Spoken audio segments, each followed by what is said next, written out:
our guest today, and thank you very much. This is the first time I think we've had Sierra Pacific on. Yes, good morning. Yeah, good morning. Mark Pawlicki, who is the Director of Corporate Affairs and Sustainability. I like that. Yes. Now, we need some sustainability right here, And I also should be able to pronounce that, sustainability. Mark, tell us a little bit about yourself. I mean, how long have you been with Sierra Pacific? Sure. Well, I'm Director of Corporate Affairs, as you mentioned, and I've been with Sierra Pacific here on staff in Reading for about 6.5 years now. And prior to that, I worked for the company as a contractor in Sacramento. Originally, I was a forester. I grew up in Michigan and went to forestry school and practiced forestry for a bit in the late 1970s in Northern California. And then, back then I got very interested in public policy and public policy development. How is it made? Who makes it? Who makes the laws and regulations? And what's that all about? Because more and more I could see forestry was being affected by new laws and regulations and public involvement across the board, whether you're talking about private ownership or federal ownership. And so I got interested in that, and I shifted my career into government affairs and public affairs for the forest products industry in around 1980, and I've been in that track ever since. I've worked in Washington, D.C., and Sacramento, and for a couple different companies and trade associations, did lobbying and public affairs activities, and then came to Sierra Pacific. It started January 1st of 2007. So this isn't your first rodeo, then? No. Getting up there. What would you say the biggest change is? I mean, you've been in the business for a while here. I mean, you've been a forester, you've been since the whole thing. What would you say, could you pick out one big change that's had such an impact? Well, the industry has downsized tremendously from what it was years ago, but the industry is also much more efficient than it used to be. We produce more wood products from fewer mills than we had before. And, but also the demand is lower right now than it was in the past. So, I think that's the big thing. But the technology changes. If you go into a sawmill now, you'd probably be surprised because they're not just a bunch of people standing around running logs through a saw blade. They're all computer driven, and we scan each log for what can be produced out of that log, the maximizing the lumber out of it, that sort of thing. And so the technology is there in the sawmilling business. That's a big change.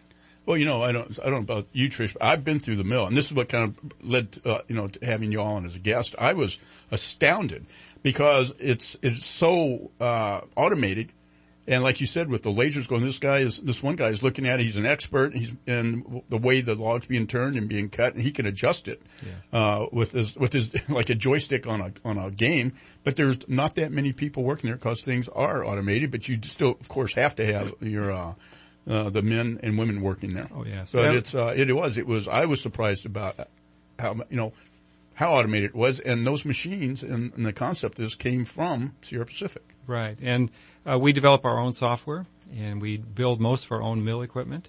We've become the second largest lumber producer in the United States. A lot of people don't know that because we're a privately held company, family held business. We have about 700 or so employees in Shasta County and another 1,000 in Tehama County in remanufacturing processes. So we produce a lot of jobs in this area. You pay a lot of taxes, too. Yes, we do.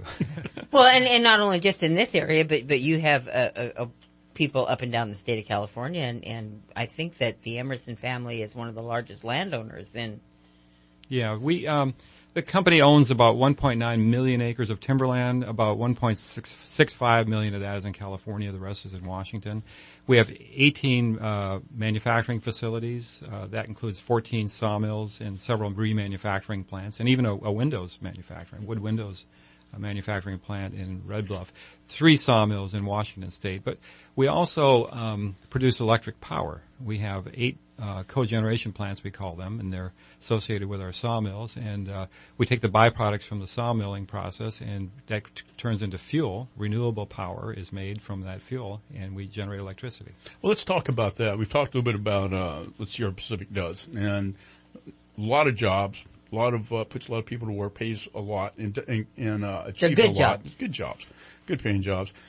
Well, let's talk about this. Let's talk about the biomass generators for electricity. The cogeneration plant specifically down in Anderson. We've got one of those going on right now. Right. Well, so what happens is biomass fuel is just burning wood products, wood waste, essentially. It's burned in a boiler and heats water to make steam to make electricity. We also use that same steam to dry our lumber. It may seem counterintuitive, but the steam is channeled off the boiler and into a dry kiln and heats the walls, and the fans blow the heat and dries the lumber. So we get dual use out of the steam. But it's a good combination, because in the sawmill, when you're creating, when you're turning a round log into square lumber, you're creating a lot of wood fiber, wood chips. The higher quality fiber that comes out of from the byproducts will go to things like paper manufacturing or a particle board plant or a medium density fiberboard plant, that sort of thing. But the lower grade products will end up as fuel for a power plant. So that's what we do. We turn that byproduct from our mill. So we essentially use everything coming out of the log. It's kind of almost like, as they talk about, and my dad managed Swift & Company packing houses there, is that they used every part of the pig except the squeal. And I'm not sure they didn't use that sometimes. We got to take a break, but one of the things about this biomass is that the people in California are saddled with this law that we have to have a third of our energy from renewable resources. And because we can't get that, because it doesn't exist that much power, that's why your electricity rates are going up 7% a year. We need to have more renewable assets. Since we live under that edict, we ought to be finding every way we possibly can to use that. Our guest is Mark Pawlicki. He is the Director of Corporate Affairs and Sustainability for Sierra Pacific Industries. And we're going to be back. I want to talk to you about management of forest and all the, I want to talk to you about fires, Mark. Okay. I want to talk to you about why, because you are an expert, this is something you live with all the time. I want to talk about what's happening in the management of our forest nationally in the state of California and what Sierra Pacific does. We'll be right back. That day he left the shack, but that was all he missed, and he ain't coming back. Are you tired of earning less than 1% in a money market account, but you want guaranteed returns? Does the volatility of gold and the stock market make you nervous? Then if you have $200,000 or more and you want to earn a safe return of at least 4% every year, Tom Wood has a personal annuity that may be right for you. There is only one contract available as current interest rates are much lower, but this contract was issued to provide a minimum of 4%. This is available to only one person with at least $200,000 to invest. For more information, contact Tom Wood at 244-7526, 244-PLAN. Tom offers other annuities as well, but for one investor with $200,000 or more seeking a minimum 4% guaranteed annual return, call Tom Wood today at 244-7526 or 244-PLAN. Claims paid by insurer, not FDIC insured. Penalties for early withdrawal. California Life License 0B85106. I know some people want me to bypass Congress and change the laws on my own. It is the agenda for the 21st century you're living in today. For a brave new world where everything that you cherished and held true will no longer exist. Take off the tinfoil hat and put on the Kevlar. Join me, Paul Preston, Monday through Fridays from 10 a.m. to noon for Agenda 21 Radio, right here on KCNR 1460 AM. And visit our website at agenda21radio.com. This Hawaiian mini vacation is brought to your radio by Maui Bob's Office Cleaning.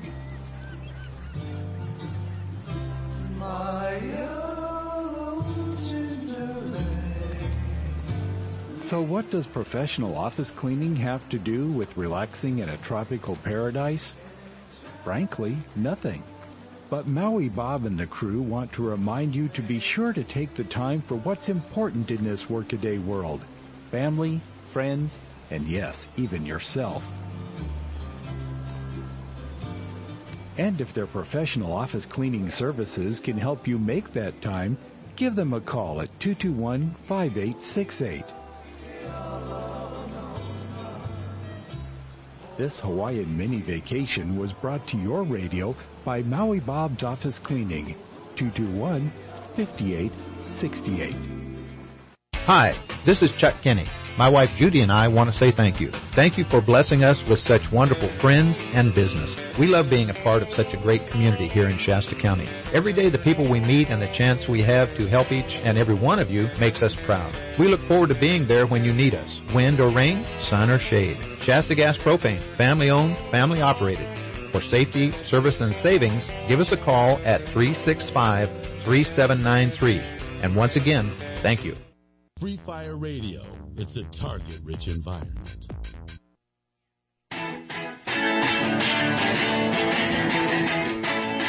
Welcome back to Free Fire Radio on KCNR 1460. Carl Bott and Trish Clark today. Linda's on the spot with Linda Bott tonight out in the promenade out here for having the big, Thursday night to-dos. This portion of the show is brought to you by Orchard Nutrition. Not only do they have a great in-store deli, they have Reading's largest selection of natural food supplements and health and beauty products. The North State's nutrition experts are at Orchard Nutrition. Right there in the Cypress Square, shopping center off of Locust Street, 221 Locust Street in Reading. Give them a call, 530-244-9141. You won't be sorry. The people there work so well. They know what they're doing, and they're extremely friendly at Orchard Nutrition. Our guest today is Mark Pawlicki, who is the Director of Corporate Affairs and Sustainability for Sierra Pacific Industries. We've been talking about the biomass generators or the co-generators using wood from the lumber mills, and how this was a 24-hour day electrical source that we have, and it should count more. During the break, we were actually talking about a lot of people have said, well, they want to build another one, and there's other ones closing, and the issue is that the transportation costs for the product are very expensive. So some of the standalone cogeneration plants are having difficulty getting the fuel. You've got the fuel right there as a product of what you're doing with the lumber mill. Yes, we do. As a byproduct of the sawmilling process, we have a lot of wood fiber coming out of the sawmill, and we have two sawmills right here, Shasta Lake and Anderson, and they'll provide the bulk of the fuel for a new power plant we want to build. Because that's the problem, from what I understand, is the ones that could do this are having problems getting the fuel to them because of the cost of transport and that. That's correct. In fact, several biomass power plants have closed in the last couple of years in Northern California, largely for that reason. The cost of getting the fuel to the plant is very expensive, but we have an advantage that we have our own fuel. Sure. Let's change subjects for a second, or for this segment, Mark. Let's talk about fires. It seems like the fires are becoming more prevalent, and they're becoming a lot deadlier. Harder to fight. We just lost, we as a nation lost 19 hotshots. I mean, these guys were well trained, they're the best of the best, were just killed in Arizona. I've talked to a variety of people, and they're saying is that we're going to have to change the way we fight fires because of the way the forest has been managed. Do you have any comments on that? Well, there's no question in recent years, both the acreage and the intensity of fires has increased across the western United States. There are several reasons for that. Any forest can burn. I mean, there's really no forest that's absolutely fireproof. But you can do things that will help reduce the threat of wildfire. And much of the problem falls into the federal government, where the federal lands are not managed properly, we think. They're not thinned, and they become overstocked with trees. It's just like your garden. If it gets overstocked, and your whatever you have growing in your garden is going to be smaller, and it's not going to be as healthy. And the same thing with the forest. There's too many trees competing for the same amount of nutrients and water, which seem to be in reduced quantities in recent years. So you have unhealthy forests, and they're burning more, and they're burning more intensely. The fact is that why does it seem to be the directive from the Forest Service that they don't want to thin the forest out, and then the other one is to let it burn? Well, that's a good question. You'll have to get them in here and ask them. Well, you've been in the business a long time, and you've seen this. I mean, this also affects Sierra Pacific because, whatever they're doing is probably right next to where you are. Right. Well, you may got to remember at the federal level, any project that's undertaken has to follow what's called the National Environmental Policy Act, and there are other laws too. And the National Environmental Policy Act and these other laws allow individuals from the public to stop projects, to appeal them, to go to court, to stop them. And quite often groups will file appeals or lawsuits to stop these federal projects. And the federal government gets all tied up in these kinds of situations where they actually can't move ahead and they get gridlocked. And for example, there are many times when there is a wildfire that has burned an area, federal ground, and that timber that's burned most of the time is still useful as lumber. If you get in there and harvest it within the first year after the fire has occurred, you can cut those trees, make good lumber out of it, replant the area into a new forest, and you're on your way to another forest. Well, what happens, though, is certain groups will tend to try to stop even the harvest of fire-killed timber. So what happens then is if they tie the process up too long, the wood decays in the forest, and the trees are never harvested. The forest doesn't get reforested. Brush comes back up, and it could be many decades, if not 100 years, before a new forest comes in there, rather than doing it properly, which we would recommend. And we have a lot of instances where those situations, after the brush starts to come up, it burns through there again and takes out everything of value. So basically what you've got is an entire forest that has amounted to nothing because of the appeal process. Right. The Chips fire in Tama County last year was a reburn of a fire that occurred several years back, or a decade ago, in that same area. Well, it's not just that, and we talk about fire and loss of lumber and loss of beautiful, beautiful country there, but the effect it has on water quality is tremendous. After these fires, that is from the ash and all this that soaks down into the water tables, and this takes away a lot of your water quality. Yeah, it does. And what we do on our lands, and we have fires, and we did have 2 fires last year in California near Redding on our lands. What we do is we till the soil after the fire. When we harvest the timber, we do contour tilling, and that puts a groove in the ground, and that collects water and keeps it from running down the hill. And we found that to be very effective at not only keeping the water up on the hillside, but then it provides water for the new tree seedlings that are grown there. Well, and if it's handled properly, and I've seen it, it's been a few years, but when we were trying to convince the legislature or the Washington D.C. people, we used to do tours, and we'd bring some of those legislators out here, the congressmen. We'll talk about that when we come back from the break.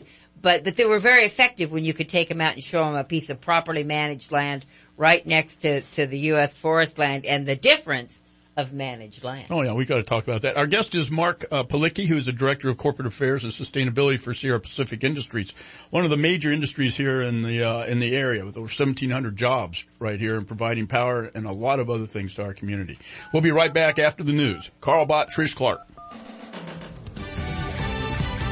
Fox News Radio, I'm Lillian Wu. The court-martial is nearing the end for the Army private who admitted handing over information to WikiLeaks. Army Private Bradley Manning makes one more attempt to avoid life behind bars. The 25-year-old former intelligence analyst facing serious charges, including aiding the enemy. His defense team unsuccessfully tried to have that charge dismissed. Fox Radio's Jared Halpern, the judge just now refusing to dismiss theft charges also. The Attorney General says the Justice Department is opening a new front in the fight for voting rights. Today, I am announcing that the Justice Department will ask a federal court in Texas to subject the state of Texas to a pre-clearance regime similar to the one required by Section 5 of the Voting Rights Act. Eric Holder speaking in Philadelphia, saying the move is in response to a high court ruling. Fox News, we report, you decide. At the Patriot Gold and Silver Exchange, we've heard the old sailor's rhyme, water, water everywhere, but not a drop to drink. That's only a problem if you don't have a water filter. The Patriot carries a full line of Seychelles water purifying and filtration products. From the compact 25-gallon capacity emergency pure water straws to stainless steel personal water filter bottles. Not to mention our popular, top-selling, BPA-free plastic flip-top squeeze bottle filters. Additionally, the Patriot also carries replacement filters and cartridges for your Seychelles product. Remember, peace of mind is selling your gold and silver coins and bullion for a fair price. It's protecting your wealth with gold and silver. It's knowing your family has access to emergency food and supplies in times of distress. The Patriot is your peace of mind store. Don't pay more and wait weeks for delivery. In Redding, we're located in the Sunset Plaza next to the Round Table. If you're in Chico, you can find us at 1380 East Avenue in the Safeway Marketplace. In Palo Cedro, we're in the Holiday Market Square. And in Corning, we are in the Olive Tree Plaza, right next to the Safeway. Come to the Patriot and get peace of mind today for less. Often people say, once it's wrecked, it's never the same. Don Steck for Coachmaster Collision Repair. Is this true? Well, it depends on who repairs your vehicle. Some examples of our repairs that made vehicles better than new are a brand new 4x4 truck that pulled hard to the side. The dealer could do nothing because the frame did not match factory blueprints. A new sports car with steering pull. The dealer changed the alignment, then the tires, and then the tires and wheels. Nothing helped because the unibody was manufactured out of spec. A new pickup that sagged on one side. The dealer changed the springs, but that didn't change anything because the frame had a twist. A new luxury sedan with a 2-foot crack in the paint on the hood because the paint was too brittle. As you can see, we made these vehicles better than new. Imagine what our collision repair specialists can do for your car. Coachmaster Collision Repair, Redding, California. Hi, this is Ron Lim from Lim's Pharmacy. My staff and I would like to invite you to come and try our personalized, fast, friendly service that has always been the foundation of our pharmacy. We have been serving the Redding area for over 30 years. We solve insurance problems quickly and efficiently. We accept Medi-Cal, work comp, and most insurances. Lim's Pharmacy is located inside the Shasta Community Health Center at Placer and Continental Streets. And you don't have to be a patient of the clinic to come to us. Call us at 241-8700 for more info. Thank you. Experience Lake Shasta like never before with a houseboat from Holiday Harbor. A houseboat is a fun and affordable way to relax with family and friends. Holiday Harbor has something for everyone, from personal watercraft to paddle boards, ski boats to towables, and so much more. Already have a boat? Bring it out and leave it in one of the Holiday Harbor slips. Food, supplies, or a little marine repair? Holiday Harbor has it. Staycation on the lake with Holiday Harbor. Holiday Harbor Resort and Marina, 238-2383 or lakeshasta.com. Join the conversation in our chat room, KCNR1460.com. Welcome back to Free Fire Radio on KCNR 1460. Carl and Linda Bott. Linda, of course, has got On the Spot with Linda Bott tonight at 6 p.m. She's going to be out on the promenade, and Trish Clark is my Thursday co-host, or I'm her Thursday co-host. Good morning. How are you today? I'm doing just fantastic. Great. Hey, this portion of the show is brought to you by Cypress Square Barbershop right off Athens Avenue. Take a step back in time. Great haircuts, great prices, discounts for seniors and veterans. Man's Last Stronghold. I love it. Man's Last Stronghold. It's right on the window right there. Go on in there, get a great haircut. Have a great conversation there. Cypress Square Barbershop. Today our guest is Mark Pawlicki, who heads up the sustainability and the corporate. I have completely lost the card here. Oh, thank you very much. I've only said it 4 times. Director of Corporate Affairs and Sustainability. I'm sorry, Mark. I'm going to throw this one out because I just like to hear it. Spotted owl. This has had an impact on the timber industry for decades now? Well, it was listed as a threatened species under the Federal Endangered Species Act in, I think, 1990 or 1991. So it's been an issue ever since. And that led to a significant reduction in harvest in Oregon and Washington and Northern California of federal timber because of the listing. It was believed at the time that the problem was habitat reduction and that it required old-growth types of timber stands to live in, and that if you were harvesting those stands, particularly on federal ground, then you were reducing the habitat, and therefore you would drop the population. And so that was the theory. There were some of us, Mark, that never believed that and always kind of thought that was just a thing that was put out there to stop cutting trees. Yeah, a lot of folks believe that too. And, we've been tracking spotted owl population on Sierra Pacific lands, primarily in Trinity County. For 20 years. And 20 years ago, we had 47 pairs of spotted owls, and today we have 47 pairs of spotted owls. So, and during that 20 years, we've been harvesting and replanting and growing new forests the whole time. I think the lesson that we learned, because I was very involved with it in the 90s and all those things, and we used to go out and hoot the owls, and we found them every place we looked, except in old growth. Yeah. We found them in parking lots. We found them in wood decks in downtown cities. We found them every place except in old growth. I don't think they like old growth. Well, they need a place to roost, to sleep at night, and they need a place to hunt for food. They tend to eat things like the dusky-footed wood rat, which is not very appealing to people, but the spotted owls love them. And the wood rats love small trees. The new plantations, 0 to 12-year-old tree plantations, that they build their nests around those trees. Spotted owls will live in a taller tree next door, and they'll swoop in and grab the wood rats out of the plantation, and they have plenty of food that way. I just saw something that what do they call the barred owls? Is that the correct terminology? It was barred, B-A-R-R-E-D. Right, yes. The barred owls that are moving into the territory and are taking the territory over from the spotted owls, and I believe they're saying is that they're going to start hunting the barred owls to protect the spotted owl. Yeah, the barred owl is not a listed species that's threatened or endangered, anything like that. It's a very populated bird, a highly populated bird. It came from the eastern U.S. and Canada, across the country. It's migrated across the country. And when they come in, they take over. I guess. They're larger than the spotted owl, and they will kill a spotted owl, or sometimes they'll mate with them, or they'll take their habitat. And so therefore, since they're plentiful, the U.S. Fish and Wildlife Service has started a program of, in some areas, of killing barred owls to see if that will help the population of the spotted owl. Well, it should be interesting like that. I mean, and so what we're saying is that you've had 47 pairs of spotted owls over the last 20 years, and you've been harvesting around them. Yes. And so they've been able to maintain what they've had, and they haven't lost. So they've obviously been kept breeding and in there. Right. Well, that's good. That's a good story. Talk about how the fires. I want to talk about fires. How are we going to fight these fires? Because fires have gotten, as we talked about, because of not being able to thin out these forests. That we've talked to some other fire experts that have said they get so hot and move so fast because of all the underbrush that's in there. You can't even fight them the same way anymore. That finding people on the ground and putting them in close is just a recipe for disaster, as what happened in Arizona. What do you think about that? Well, part of the problem is that the infrastructure is gone. Years ago, there were many sawmills across the western United States that were put up originally to harvest federal timber. In the 1990s, there was a reduction in federal timber sales, and a lot of those mills went away. But there are many downsides to that, including the lost jobs in rural communities. But another downside is that those were outlets for trees to come in from the woods that were thinned to help to keep the forest healthy.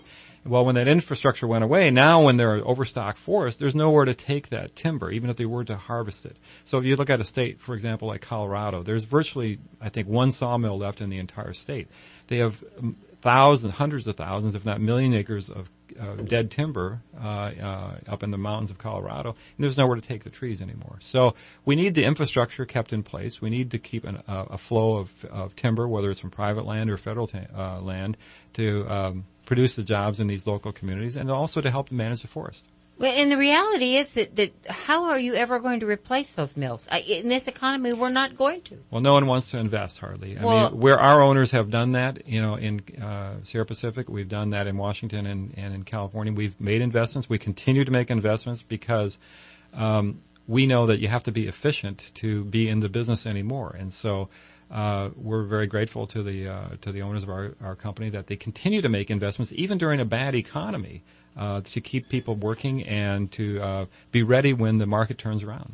And in the state of California, they've had huge, devastating fires.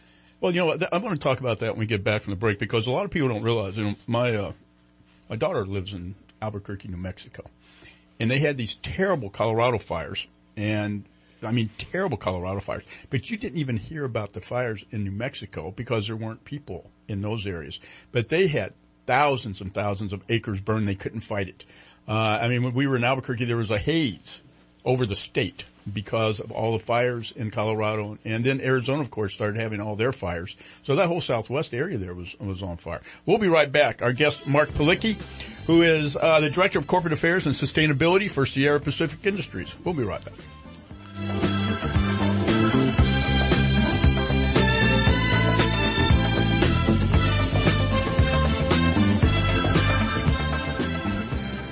A few extra minutes for family time.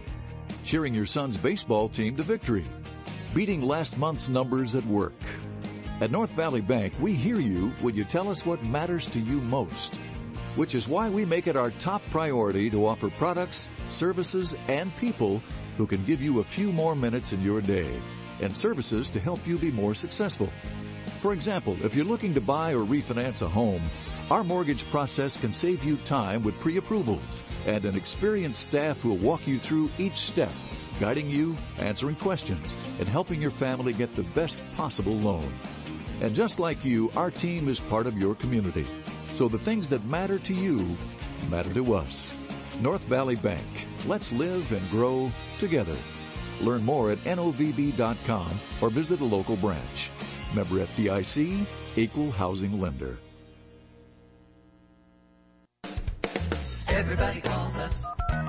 Summer, fall, winter, and spring, we've got the best. It's hard to guess who's gonna make our telephone ring. At Alliance Heating and Air Conditioning, everybody calls us 221-2642. Because when you call 221-2642, we help keep you cool. 221-2642. Be cool with Alliance Heating and Air. 221-2642. Now you say the number. Everybody calls us. Are you ready for the Battle Royale? Wind River Resort and Casino is the only place in Northern California to offer MMA cage fighting. MMA fights are back as Wind River Resort and Casino and Road Fights presents the Battle Royale. Extreme mixed martial arts cage fighting at the Event Center on Saturday, July 27th at 7:30. Doors open at 6:30. It's in the cage. Full contact fighting, no limits. Bringing you another night of extreme fighting in Reading. Amateur, title, and pro fights. It's in the cage. Full contact fighting, no limits. This event sells out. Get your tickets now. Up to 12 bouts of MMA in the cage. On Saturday, July 27th, the Event Center will roar with the thrill of the extreme cage fights that only Wind River Resort and Casino can bring you. Don't miss this event. Get your tickets now online or at the River Club. Great entertainment is happening with the Battle Royale cage fights at Wind River Resort and Casino. Must be 21 to attend this extreme event. For details on the Battle Royale cage fights, log on to windriver.com. It's better on the river.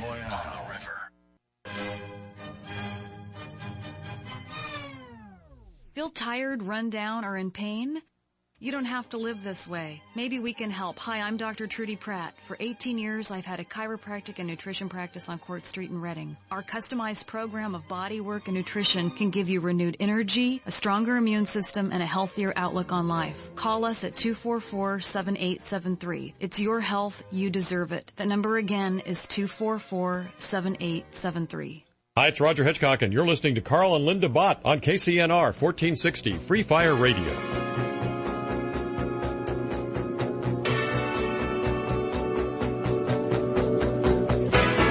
Welcome back to Free Fire Radio on KCNR 1460. Carl Bott and Trish Clark here today. Phone lines here are 530-605-4567. Good morning. It is 8:45 in the morning. It's 80 degrees out there today, heading for like 100. I think. 106. 106 today. This portion of the show is brought to you by Alliance Heating and Air. I just switched that one up because 106 today. Let me talk to you about Martin and the people from Alliance Heating and Air. Installation, repairs, emergency calls, routine maintenance. They are there for you. If your air conditioner is maintained, it will keep you cooler and will save you money. And the cost of electricity is going up because we can't get cogeneration plants here because of various reasons, even though that we have the wood to run them and the people to do it and the wherewithal to do it. But we're going to talk about that in a couple of minutes because Alliance Heating and Air, they're going to service and repair any type, all kinds of air conditioners. Give them a call at 221-2642. Check out their website, homecomfort.org. I can't say enough about them. They've come to our house on a couple of occasions, and we have a year-long maintenance with them. They come in and change filters. They take care of our air conditioners and heaters there. Alliance Heating and Air. Our guest is Mark Pawlicki from Sierra Pacific Industries, Director of Corporate Affairs and Sustainability. Mark, when we left, we were talking about fires and how that has and management of the land itself. And I want to talk about how hard is it to cut lumber on your own property? Well, you begin with California has the most stringent forest practice laws and regulations in the nation. There's no other state that comes anywhere near it. And we're talking about laws and regulations that govern private land management. So we start with that. In order to harvest timber, in most cases on private land, you have to have a permit from the state. And it's called a timber harvesting plan. And that's an environmental document that's reviewed by 3 or 4 state agencies, the Department of Forestry, the water quality folks, and Fish and Wildlife folks. And there's also public input every time you harvest timber, so the public has an opportunity to comment on it. So really no other state has that sort of process for private land, but we do in California. So we follow that process, and we get our timber harvest permits, and we harvest timber. How long from the time you file an application till you actually get to cutting a tree? Oh, anywhere from 6 months to 2 years. Now, more and more, it's getting closer to 2 years. And how much does this cost you? I mean, we, on average, we spend about $40,000 for each permit. Those are our costs, and we do about 50 of those a year in California at Sierra Pacific. And then the state spends a significant amount of money reviewing them also. And so this is just to cut your own property, right? And cut trees on your own property, right? But the upside to that is the public can be assured that environmental protection measures are in place when we harvest timber. Well, and so in the long run, that helps you out, so they can't point fingers at you. Exactly. And say, "Oh, you did this wrong." Well, no, we did everything everybody told us to do. Exactly. And you got to remember that what we produce primarily is lumber, and lumber is a commodity. So the lumber we sell at the local hardware store is no different than the lumber that came from Canada or Washington or Oregon. So, but they were producing at a lower cost than we are. So we have to compete with that because we can't change the prices of lumber. The market determines what that is. I want to go back just a minute to what we were talking about before, about the fact that our forests, our national forests throughout the western states, are in such total condition, bad condition. Too many trees. We need to go in, we need to do some thinning and get the forest back into some kind of shape where they're not so accessible to the fires that come through. But as you indicated, we don't have the mills. We don't have the infrastructure out there anymore to harvest them, to go in and do any kind of maintenance on these forests. What's the answer? Well, people don't want to commit resources to a new mill if they're not sure what the supply will be. In fact, since 1990, over 80 sawmills have closed in California. We know that. A lot of them in South County, Shasta County. Yeah, exactly. All over the North State. And those were the bedrock jobs in many of these rural communities that are gone away. And they provide, of course, health benefits and those sorts of things to the employees.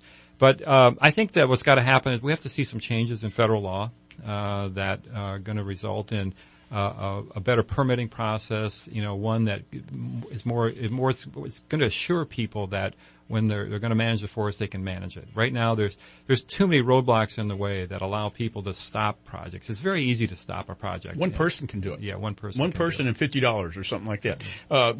We've got a lot of people commenting here in the chat room, and one of them says the Shasta Trinity hasn't thinned their assigned target rate in 18 of the last 19 years. Which then causes the fires to be worse. And they use as an example the Reading fire here, Reading fire. Well, and that's exactly right. And if you look at just the example of the Lassen Forest as compared to the Shasta Trinity Forest right here in our area, the Lassen Forest plan has worked much better for whatever reason, because they've got a lot better situation in their forest than they do in the Shasta Trinity. Yeah, I haven't looked at the specific numbers comparing the two, but we know there's a new forest supervisor coming into the Shasta Trinity National Forest, and we're looking forward to working with that person. And we don't want any too much cheering out there. Yeah, we would love to have this new person on. I guess they're coming in from Wyoming. Or Montana. I'm sorry. The last one we had, Sharon, we asked to come on the show 50 times. She was too busy. And she was a lawyer anyway. She didn't know anything about trees. Well, we're going to take a break. Carl Bott and Trish Clark. 50 days in a row we asked, Sharon, want to come on the show? I'm too busy. Oh, yeah, next week. I hope she has a great retirement. We'll be right back after these messages. So, you own some land and you want to turn it into something useful. Well, when you need to dig it, level it, scrape it, fill it, till it, lift it, load it, move it, or anything else you need a tough, dependable tractor. Choose the most versatile tractor on the market, a Kubota tractor from your one-stop tractor shop, Team Power in Reading.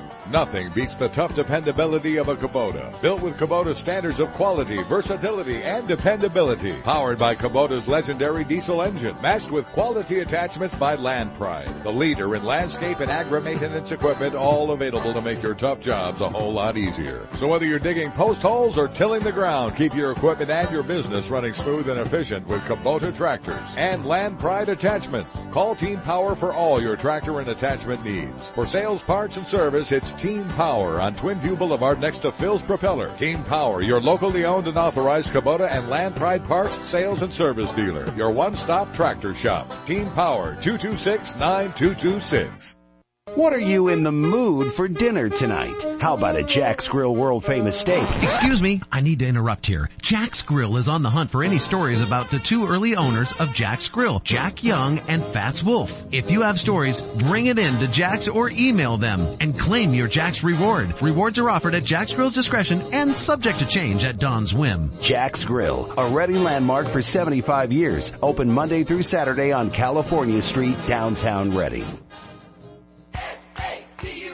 You'll be dancing in the aisles this Thursday, Friday, and Saturday at Kids Unlimited Music and Dance Extravaganza at the Reading Civic. Support the talent of our local youth as they sing, dance, and act their way into your heart with some of the greatest music from the 90s. You'll think you're attending Broadway's smash hit of the season. Kids Unlimited. You've never seen anything like it. Kids Unlimited, changing our local children's lives in Reading for years to come. Tickets on sale now at ReadingCivic.com and proudly sponsored by Waterworks Park.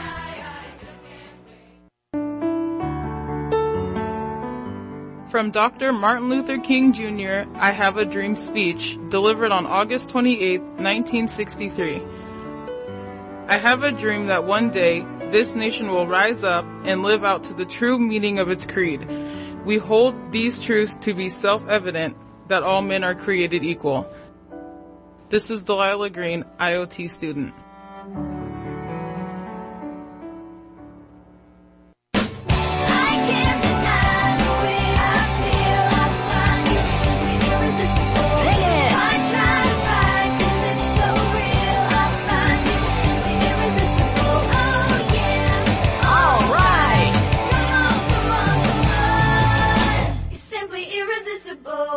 We rock! Well, Bob, you are irresistible.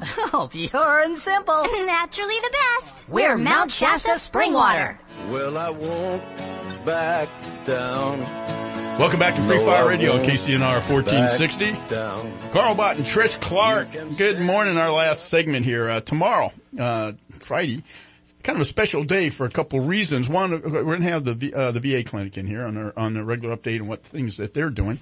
But also Linda is going in for a mammogram, MD imaging, using this new technology, the 3D imaging that they have there. So she's going to be calling us as she goes through this, and goes through the mammogram, calling and talking about that, the process itself. I don't think she'll be on the radio while she's doing the exact exam, but before and after, and talk to a doctor about that also. Well, I'm disappointed because when I heard that yesterday, I thought you were actually going to be there live with and reporting while the process was going on. Well, but there are certain things she won't let me do. She wouldn't let me there either for the colonoscopy. So when she had that one on the radio.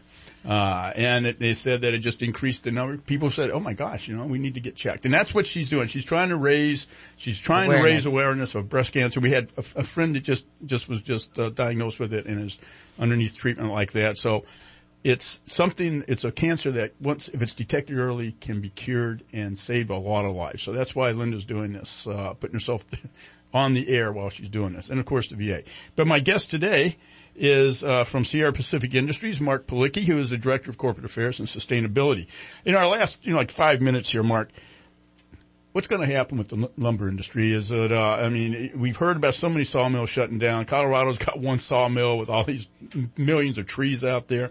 But what's the lumber industry look like here for the future? Well, we went through a tremendous downturn along with the rest of the nation in 2009 through 2011.